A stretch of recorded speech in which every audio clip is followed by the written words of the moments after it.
P-Rod, one of the most legendary skaters of all time. It's been a blessing and an honor to have you on Jackson. Since we started this brand, our whole concept was to figure out how to build with the community, build with the athletes, move behind the athletes and with them as they go through their careers. I think one thing that's super influential with us on how we design, how we create, which we'll be talking about shortly, is your lasting impact. People talk about you being so iconic, not only because of the years you've spent in the game, but because how active you are in the game. What is the key to being this iconic for this long? The key for longevity, well, for me, first I got to give it all up to God. But you got to take care of your body, of course, so I've been very fortunate. I haven't been torn up too bad. So I take a lot of time to train, work out, stretch, a lot of recovery stuff. That's huge. But really, like, as long as you maintain your passion for what you're doing, for your craft, then it shouldn't be a problem. If your body's intact and your passion is high, then you can go for as long as your body will let you. People talk about the business aspect of skating, and they talk about not many skaters have been able to figure out how to transcend just being a skater. You have been able to create one of the most influential skate brands in the world, Primitive. You've been with Nike almost 20 years now. I think almost exactly 20 years with the re-release. A little more, actually. A little more. And you've also been iconic for Mountain Dew logos and winning Maloof Cups and X Games. You've been around and seen so many eras of skating. And now we see a new era of skating. We see guys like Nyjah still winning, but winning and competing in new series, new events, new mainstream coverage.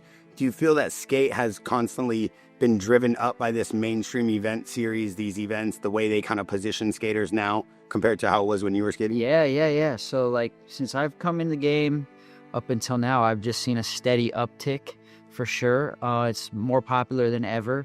And I think now, because there's enough generations of skaters who've gone by, that, like, you're starting to see guys who are like my age, who are having families and having kids, and instead of giving them a baseball glove and putting them in Little League, they're giving them a skateboard and sending them to skate camp. So you're just seeing a whole new generation of kids being introduced to skateboarding for basically out of the womb. So that's my theory on why it's growing. And you're just seeing with more and more skaters coming into the game, you're going to see the talent pool just widen. And there's no telling where skateboarding is going to go. It's progressing like faster than anything. What was going down in contests 5 years ago is now not even going to get you to win a contest today. Mm-hmm. So, like, the progress is just insane, and there's more eyeballs on it with social media and all the content that's coming out. You got all these new skate leagues. I'm really excited about the PSL skate league that's going to be coming out officially later this year, and then I think that's going to be the next one. That's going to be them and Street League are going to be on top, I think, in my guesstimation. Over the years of you kind of becoming a skater and then becoming like larger than life, you're a very humble person, but you've done things for skating that most skaters have never been able to accomplish, even the highest and the best of skaters, like working with Nike at a level to have the opportunity to work with Kobe, the opportunity to re-release a shoe almost 20 years later. What do you think the secret to success is in being such a good partner with a brand and being able to kind of keep that aura that sharp?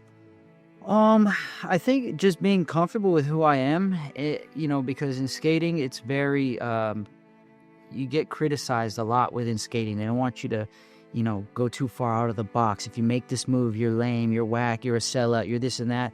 I think for me is I'm so comfortable with who I am that I'm not concerned about opinions, so that it doesn't hold me back. Some people I know a lot of skaters who have ambitions to do more, but are too afraid to get criticized, are too afraid to, like, have people make fun of them for trying something new, and it holds them back. Then they're never going to get out of their comfort zone. So I think for me, that was the biggest thing, is like, I'm not afraid to have a little criticism. I know who I am. I'm comfortable with who I am.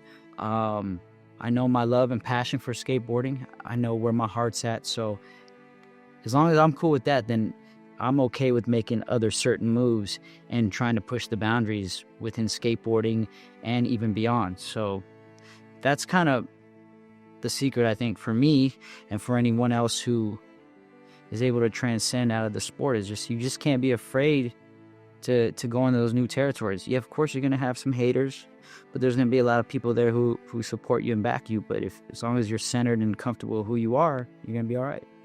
A lot of people talk about your style and how iconic that is. And I use the word iconic because not a lot of skaters have been able to, like I said, keep this aura, but being able to stay at a realm, a height, a popularity in a sport as long as you have. But you've been blessed to have this such stylistic look on and off the board, right? These looks that kind of reminisce and give you that feeling, that nostalgia of like when skating to me was like something that just was one of the greatest things of all time to see.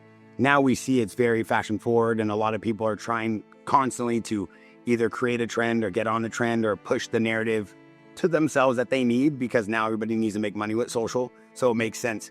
Why do you think your style on the board was so different at a time with the way you skated? Man, I don't know. I really don't know. I'm grateful that, people have felt that way about me, some people, but it was just me, I was just being a teenager, just dressing like how I thought was cool. Like, I had different people I looked up to within skateboarding and beyond, and I would take little pieces from everywhere that was influential to me and kind of create my own recipe and kind of just follow what I was into. So I'm just grateful that it happened to be something that people took to and were into. So I don't know, it wasn't like super calculated. I was just into what I was into and just trying to, and just going, marching to the beat of my own drum. What do you think has been a harder task for you over your career? Building your skate career or building your brand Primitive? Oh, definitely building the brand Primitive. Why is that? Building brands is so tough, especially within skateboarding. Just because oftentimes what is a healthy decision culturally doesn't always align with a healthy decision in business. So finding the happy medium between the two to make a proper business decision and still do it within the framework of what is good for the culture is a really hard balance, and you don't always get it right. And if you get it wrong, they let you know quickly. For me, skateboarding, I wouldn't say it was easy. It's just I understood skateboarding, I understood the culture, and I was so passionate about it that, like, I don't know, I just felt like I was in the algorithm, especially as a teenager. Like, I was just so in tune with what was going on. So it wasn't a chore for me just to go out and skate and practice every day and film every day and try to be at every contest, every demo. That's just what I was like passionately into. So that's why I think that was easier in a sense, just because it was in my wheelhouse. Whereas like I had to learn business, I had to learn how, and still of course I'm learning how to run a healthy business but still maintain authenticity. We talk about authenticity a lot here at Jackson. You being one of the main riders and one of the main skaters, kind of like how you've been riding for the brand, for me personally, as well as the way you operate with other Jackson athletes and kind of how you've been able to come into the family and really be just cordial, friendly, but really be a part of the team.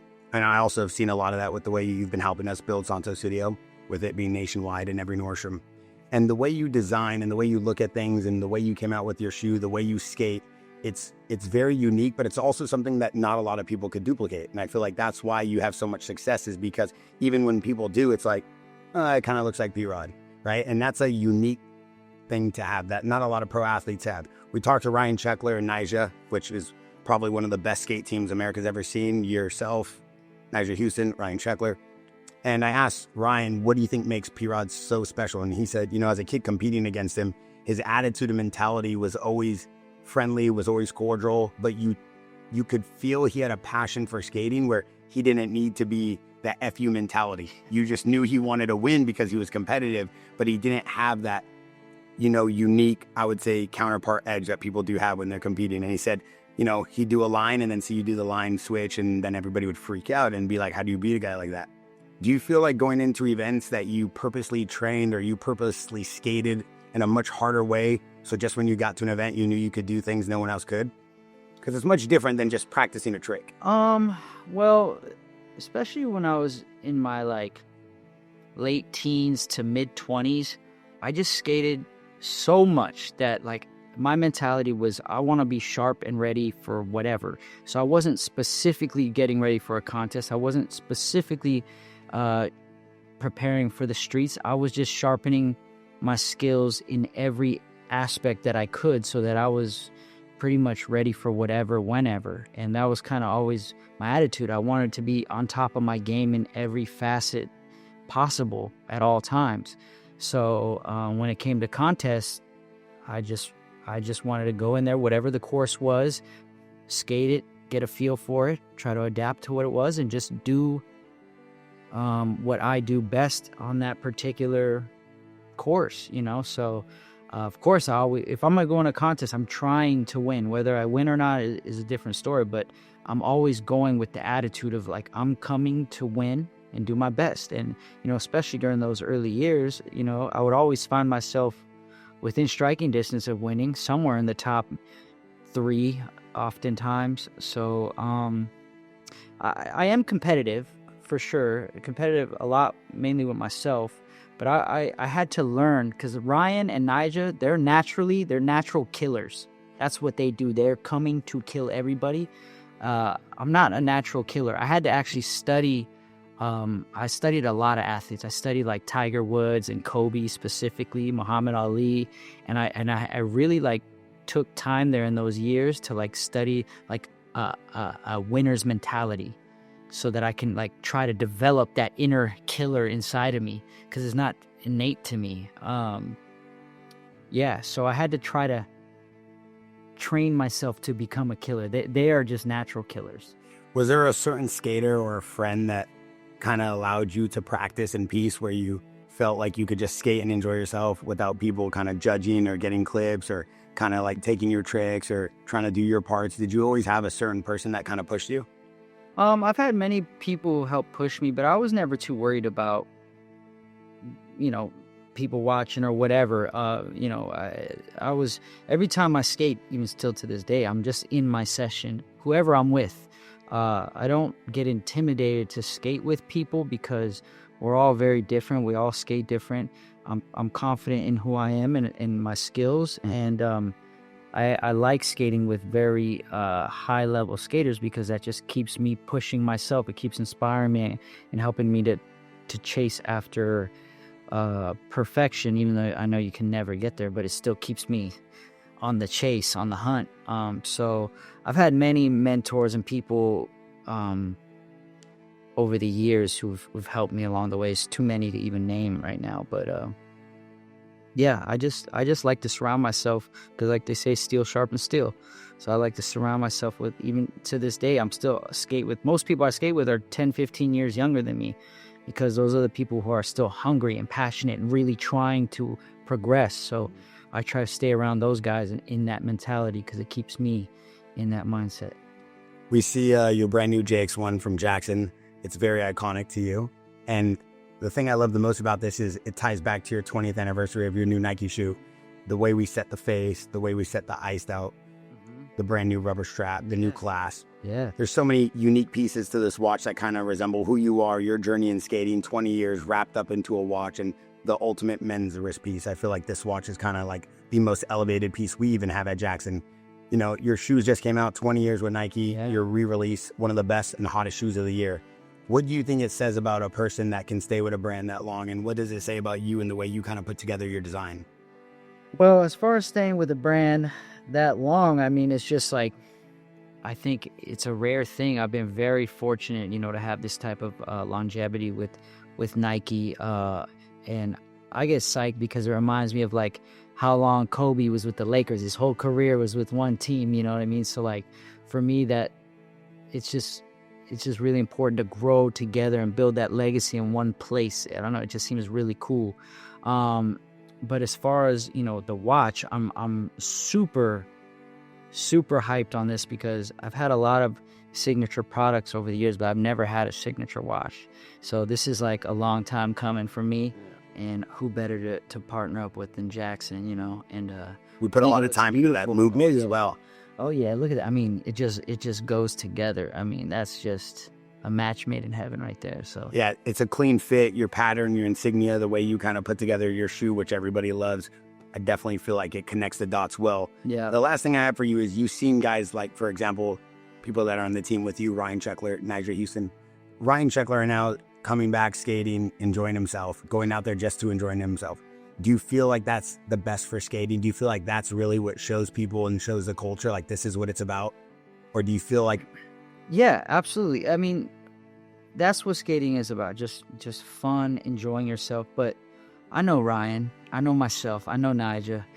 I think, you know, we've fueled ourselves off of trying to be the best, trying to be our best, trying to be high-level skateboarders. So, like, for me personally, sometimes I get frustrated, like if I'm going through a weird, rough patch mentally in skating and I'm not feeling hyped on, you know, how I'm skating in a particular moment, and I have such high standards that I'm beating myself up.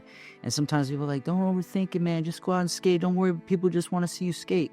And it's like, on one hand, it's a big blessing to have a legacy to the point where people just want to see you skate and do that. But for me personally, I'm like, no, bro, like, I don't care about that. I want to skate great. I want to do my best. So like, there's that inner beast inside you that still wants to be that high level skater, and you can't just settle for like going out and cruising and relaxing, you know, like, you know, Ryan, I think, has earned his spot. He's solidified in the history books, and I know he's in a place in his life where he's having a blast, and, you know, he's a family man, but I can see it in him, man. Like, he still wants to prove something. He still always is hungry. I mean, look, just last year he dropped one of the most amazing video parts of his life. So don't let him fool you. You know, he might say, I'm cruising, having a good time. Nah, man. He wants to kill the game. Trust me. Yeah, we see that edge in him every time he comes back from a trip. He comes to Jackson Media House. First thing he does, he's telling me, I got to get back at the gym. I'm like, I thought you said you were skating to have fun. He's like, no, I got to make a run at this. Yeah. So I see that. Because for us, that is fun. It is fun to push yourself. You are so different. He is so different. Nigel is so different. That's why you guys have been around this long. That's why you guys are so unique to the game. And that's why you guys are global superstars. At the same time, you guys kind of carry the torch for skating. Nigel, before we wrap this up, what do you think's next for him? Does he have anything left to prove? What? I mean, it's not that he has anything left to prove. Of course, he has nothing that he has to prove. We already know who he is. He's solidified. But a guy like that, you can't turn the switch off, man. That's just how he is. And he's still so young. And he's still so amazing. I mean, he just dropped a video part for Disorder, and it was top notch. I mean, so he has a lot to prove. I would guess in his mind, he still feels like he has a lot to prove, and he wants to continue to prove, to prove more and improve. And he knows that there's a lot of these newer generation kids who are nipping at his heels, and I know that pushes him and drives him. Yeah, he stopped by the performance studio when you guys were doing jiu-jitsu. So Leo Vieira, one of the greatest jiu-jitsu coaches of all time, and, you know, founder of Checkmat, he was there training with Henry Cejudo, yourself, Khalil Roundtree, Ryan Sheckler. And, you know, Nigel walks in and we were talking a little bit, and he had just come back from Miami. Yeah. And he's continuously winning. You guys all have a unique kind of bond and love. You guys are all like goats at this point in the game. Is there ever still tension though? Or is it all friendship? Is it all love now? Or there's never tension at all. I think maybe at one point, Nigel and Ryan, because they're closer in age, there was a little competitive. Did you watch it live at events? I think I've seen it, you know, a little underlying thing. Nothing ever like bad or anything, but yeah, it did, you know. When you're an apex predator and another apex predator comes in your territory, you're gonna want to, you know, stand your ground. Yeah. So, but I think that's healthy, man. I love it. But for me, my mentality has always just been utilizing someone else's greatness to keep me inspired, to help me push myself to chase my own greatness. You know. Before we wrap it up, who's next to carry the torch? Who's next to grab it from guys like yourself and Nigel? Oh man, there's a lot of guys out there. One of my team riders, a young kid by the name of Felipe Mota. He just won his first contest actually in Brazil last week. And then we have in the streets, we have Dylan Jabe, another guy on Primitive who he's definitely got a big future ahead of him. I think Julian Aguilardi is a kid to watch out for. Man, there's so many. That's the thing about skateboarding these days. There's so many kids that I can't even keep track with everybody. There's a lot of people that I don't even know because with social media, you can start gaining a buzz and get known from wherever you are in the world, and it's hard to keep up with everybody. But those are just a few. We got Kiyonusuke. He's also a primitive skater. He's from Japan. Really sick street skater. So those are just some of the guys that I think are showing us that the next generation of skateboarding is in good hands. I feel like the way you carry yourself, the way you embody skating, the culture, you kind of put the culture of skating on your back with the way you still skate, the way you talk about it, the way you behave, also the way you just carry yourself, your brand, your team, the way you look out for us here at Jaxxon. I think that if people were to watch this or if people were to go back and see your career, one of the best takeaways I would love to end this with is you've always stayed true to who you are as a person, your culture, your feelings, your style. And that term of like never selling out, like it's very unique because not a lot of people understand what that even means, right? And it's easy to pass judgment if someone's getting $1 million check from a corporate brand, but they don't understand what it's like to be a skater and have to make money. But the concept of you never selling out of who you are for the love of skating is, I think, far beyond anything anybody in skating has ever shown, because the love you still have for it and the love you show day in, day out, not just from social, not just from clips, but the way you carry yourself, I think is probably the most inspiring thing the future generation of skaters could probably take away from you. I believe you deserve your flowers on that. Thanks, Bear. I appreciate that, man. Yeah. So if you guys are looking for more content, if you guys want to check out all the new pieces from P-Rod, we have the brand new P-Rod JX1 dropping very soon on Jaxxon.com, along with our best-selling Cuban 8 and our Cuban 8 bracelet. And we'll be dropping a lot more pieces. Thank you guys for watching Jaxxon Sports. I'm Degidio, and this is P-Rod.